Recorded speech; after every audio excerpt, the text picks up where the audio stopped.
नमस्कार दोस्तों, स्वागत है आपका हमारे YouTube channel Aditya the little boy Sanatan knowledge में। मैं आपको एक ऐसी कहानी सुनाने जा रहा हूं जो शिक्षाप्रद होने के साथ साथ आपका भरपूर मनोरंजन भी करेगी। तो लीजिए आगे बढ़ते हैं कहानी की ओर। धारा नगरी के राजा सिंधु राज की असमय मृत्यु होने के कारण उनका पुत्र अल्पायु में राजा बना, यानी उसकी उम्र लगभग 13-14 वर्ष की थी तब भोज राजा बने।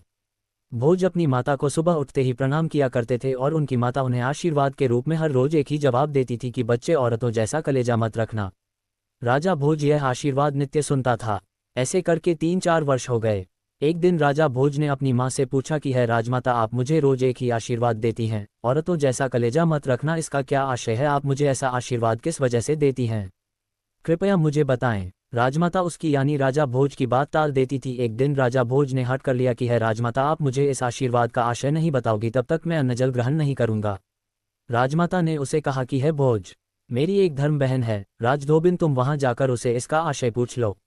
राजा भोज अगले दिन राजधोबिन के पास गया और कहा, है मौसी, मुझे राजमाता जो आशीर्वाद देती है उसका आशय बताओ। राजधोबिन ने ऐसा सुनकर उसे अगले दिन आने के लिए कहा। जब वह अगले दिन आया तो राजधोबिन ने कहा कि इस गांव के बाहर शराब बेचने वाली औरत है कलन, जिसे आम भाषा में लोग कलान कहते थे। तुम उसके पास अर्धरात्रि में जाओ और देखो वहां क्या होता है।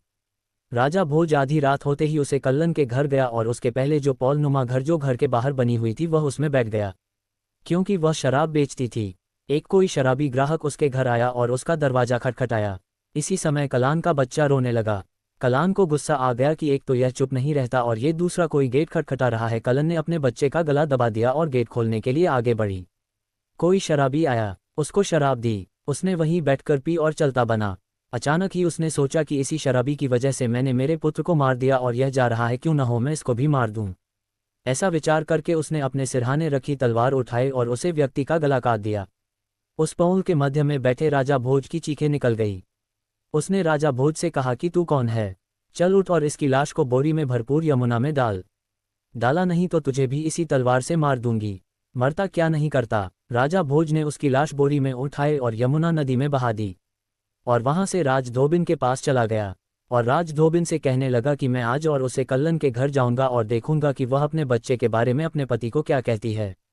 राजधोबिन ने राजा भोज को मना कर दिया और कहा, है भोज, जिस औरत ने अपने बच्चों को मार दिया वह तुझे क्या समझेगी, इसलिए अब की बार तो ऐसे ही मत जा। अपने महल के मंत्रियों से बोलकर एक ऐसा संदूक बनवा अपने दरबार की वैज्ञानिकों से, जिसमें तुम बाहर की सभी वस्तुएं देख सके लेकिन कोई तुम्हें अंदर नहीं देख सके कि इस संदूक में क्या है।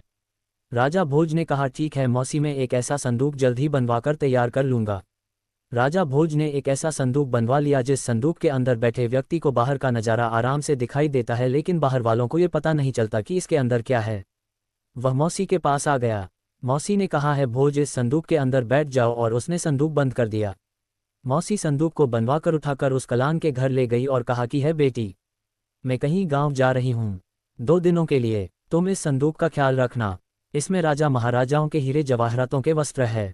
मैं तुम्हारी निगरानी में ये बक्सा 2 दिनों के लिए छोड़कर जा रही हूँ। कलन ने कहा कि है माता, तुम चिंता मत करो, मेरे होते हुए इस बक्से को कोई छू भी नहीं सकता। उसने बक्सा अपने सिरहाने के पास में रख लिया। दूसरे दिन शाम को उस कलान का पति घर आया और अपने बच्चों के बारे में पूछने लगा तो कलन ने झूठ बोलते हुए अपने पति से कहा कि अपना बच्चा मेरी छोटी बहन आई थी, उसके वहां गया हुआ है और कल वह लेकर वापस आ जाएगी। उसके पति ने कलन को भला बुरा कहा कि छोटे से बच्चे को तुमने अपनी छोटी बहन की वहां क्यों भेजा? सुबह जल्दी ही अपनी बहन को बोलना कि ले आए। ये कहकर दोनों खाना खाकर सो गए। लेकिन कलान को नींद कहाँ आने वाली थी। उसने सोचा कि सुबह हो जाएगी और उसका पति उसे फिर पूछेगा कि मेरा बच्चा कहाँ है, मैं इसको क्या जवाब दूंगी।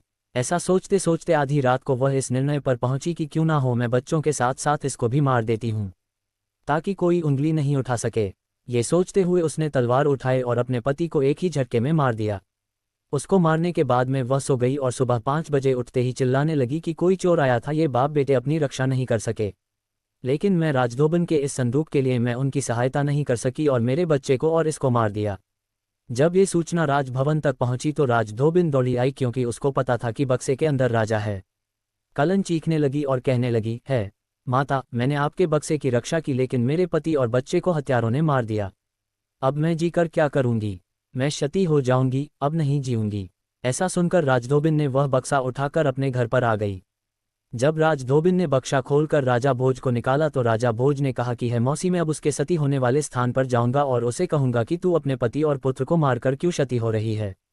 राजा को धोबिन ने कहा कि हे राजा, तुम उसे वक्त उससे कहना जिस वक्त अग्नि उसके चारों तरफ हो जाए और वह तुम्हें कोई नुकसान पहुंचाने की हालत में नहीं हो। राजा भोज ने कहा कि मैं वचन देता हूं, जब अग्नि उसके चारों तरफ होगी तभी मैं उससे कहूंगा। ऐसा कहकर राजा भोज उसे कल्लन के शक्ति होने वाले स्थान पर चला जाता है और ज्यों ही अग्नि उस कल्लन के चारों तरफ होती है तो राजा भोज कहता है कि है पापीन, तू अपने पति और पुत्र को मारकर क्यों शक्ति हो रही है। राजा भोज की आवाज़ सुनकर वह कल्लन राजा भोज से कहती है कि सुन राजा, मैं बहुत कुछ अभी नहीं बता सकती क्योंकि अग्नि मुझे झुलसा रही है, लेकिन तुम अपने घर को जलते हुए देखो, मेरी चिता को जलते हुए मत देखो। ये सुनकर राजा आश्चर्य में पड़ गया कि मेरा खुद का घर कैसे जल रहा है। अब राजा भोज अपने घर की जासूसी करने लगा। राजा भोज को लगा कि वे रोज ही शाम होते ही खाना खाकर सो जाते हैं और सवेरे ही उठते हैं, रात को उन्हें बेहोशी सी ही रहती है। जब राजा ने यह बात राजधोबिन को बताई तो राजधोबिन ने कहा कि है राजन, अब हमारे नगर के बाहर एक टैलेंट तांत्रिक रहती है, तुम उसके पास जाओ और वह जो उपचार बताएं वैसा करो। ये सुनकर राजा उसे महिला तांत्रिक के पास जाता है और सारी घटना बता देता है। राजा भोज को वह तांत्रिक औरत 4 अभिमंत्रित लोहे की किले देती है और अपने सिंहासन शयन स्थान के चारों तरफ लगाने के लिए कहती है और यह भी कहती है कि आज तुम्हें वह यानी राजा भोज की पत्नी जो भी शाम को खाना खिलाए तुम ग्रहण मत करना।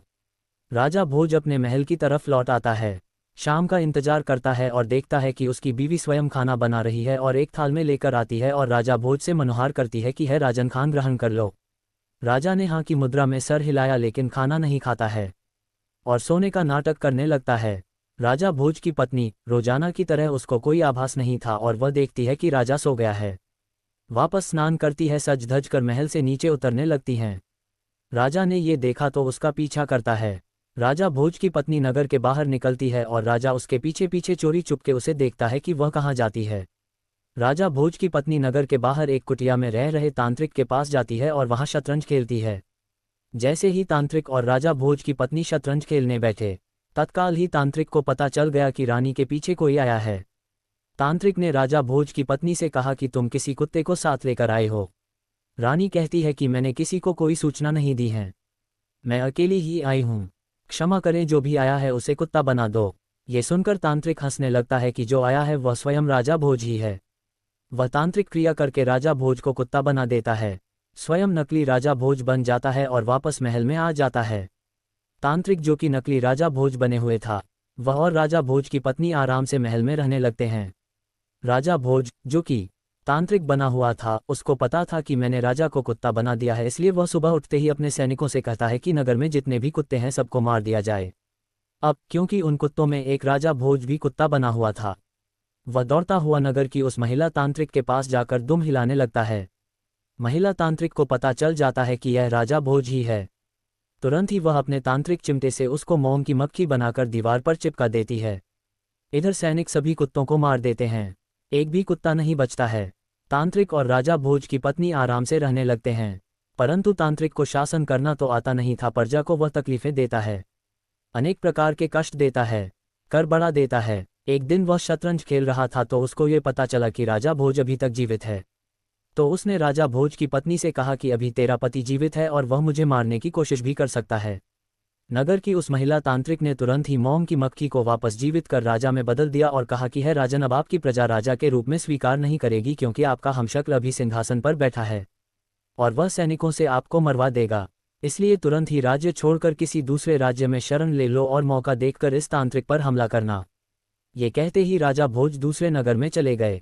दूसरे देश के राजा ने स्वागत सत्कार करके अपनी पुत्री का विवाह उनके साथ कर दिया। 2-3 वर्ष बाद जब तांत्रिक टैलन यानी महिला को यह पता लगा कि उस तांत्रिक की जीवात्मा उसके गले में एक मोतियों की माला में है, तो उसने दूसरे राज्य में जाकर राजा भोज से कहा कि है राजन, अब तुम इस राज्य पर हमला करो, अब हम उस तांत्रिक को मारकर रहेंगे। राजा ने धारा नगरी के नकली राजा यानी उस तांत्रिक पर हमला किया।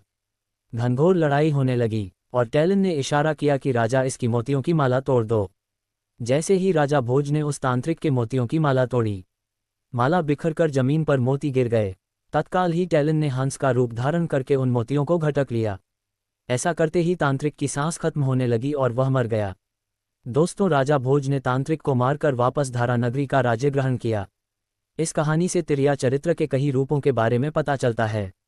दोस्तों, कहानी आपको कैसी लगी कमेंट करके जरूर बताना और हाँ, चैनल को सब्सक्राइब अवश्य करना। धन्यवाद दोस्तों।